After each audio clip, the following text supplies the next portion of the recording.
So when we talk about the process generations, so in process generation, we are having one operation, that is process creation operation.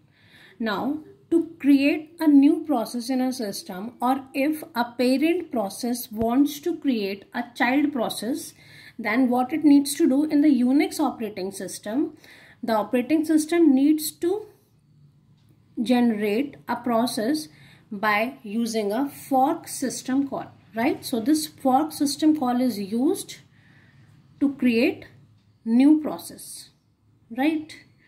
To create new process, or a parent process is creating a new child process, right? So this fork system call is actually taking no argument, right? When you need to call, it takes no argument, but it returns process ID of child process, right? Because every process is identified by a unique integer number. So it returns the process ID of the child process. And after creation, what happens? After creation, both parent and child process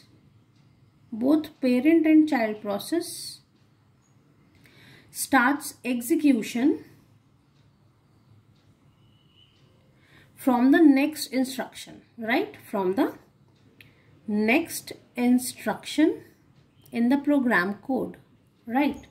Now, for example, let's take one example.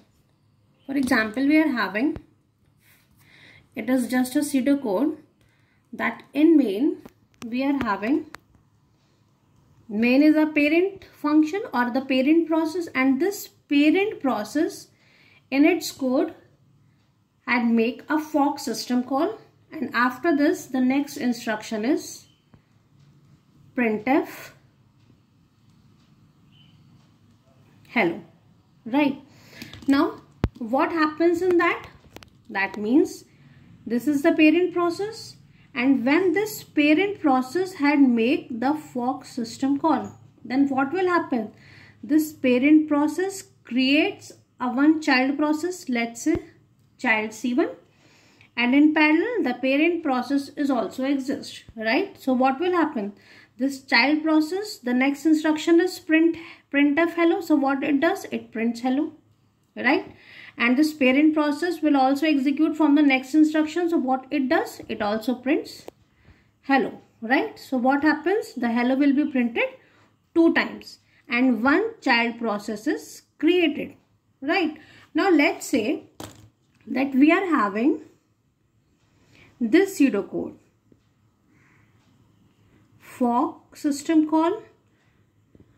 Now again this process is generating 2 times fork system call, and we have the next statement hello. Now let's see that how many times this hello will be printed, or we can say that how many child process will be generated. Now what happens? This is our parent process, right? Now what parent process is doing? Parent process had made a fork system call. Then what will happen? One child process will be created, and here is the parent process, right? Now afterwards, what is in the parent process? We are having one more system call, one more fork system call in this parent procedure. So what will happen when we are having one more fork system call? So what will happen? This process will create one child process and the parent process will remain as it is.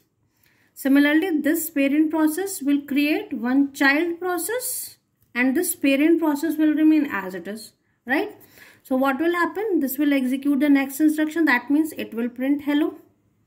Similarly, it will print hello. It will also print hello and hello. So here when we are having 2 fork system calls in the parent process, then how many child processes are generating? We are having 4 child processes, right? And how many times hello is, we are having 4 child C1, sorry, we are having 3 child processes, C1, C2 and C3. We are having 3 child processes and 4 times hello is printing. So one child process. Here we are having 3 child process, right? Now let's say one more example, right? So for example, now the scenario is we are having this pseudocode main, and here in the parent process we are calling the fork system call 3 times. Now how many times the hello will be printed, or how many child processes will be generated? So what will happen? Here is your main parent process. Now when it makes a system call fork, so what will happen? It creates a child process and this parent process will remain as it is, right? Now next time again we made the fork system call. So next time again when we made the fork system call, what will happen? It will generate one new child process and this parent process will remain as it is. Again it will generate one new child process and the parent process will remain as it is.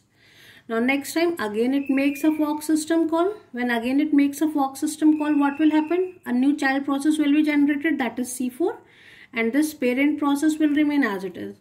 Similarly, a new child process will be generated, that is C5, and this parent process will remain as it is. Here again a new child process will be generated and this parent process will remain as it is. Similarly for this, a new child process will be generated and this parent process will remain as it is. So how many child processes will be generated? 1, 2, 3, 4, 5, 6 and 7. So total 7 child processes will be generated. Right, and afterwards it will execute the next statement or the next instruction. So what will happen? It will print hello, right? It will print hello. So here we had seen that when we are calling the fork system call 3 times, so actually 7 child processes are generated. So we can say that if we are having n number of times fork system call, then how many child processes will be generated? 2 to the power n minus 1. When n is equal to 1, it is 2 minus 1, 1. When n is equal to 2, it is 2 to the power 2 minus 1, that means 3. When n is equal to 3, it is 2 to the power 3 minus 1, that is 7, right? So, by 2 to the power n minus 1, child processes will be generated, and if we need to print it, how many times hello will be printed? So, by 2 to the power n times, right? So this is the important question. This question comes in GATE, and this kind of fork system call can be asked in GATE and NET also. So this is important.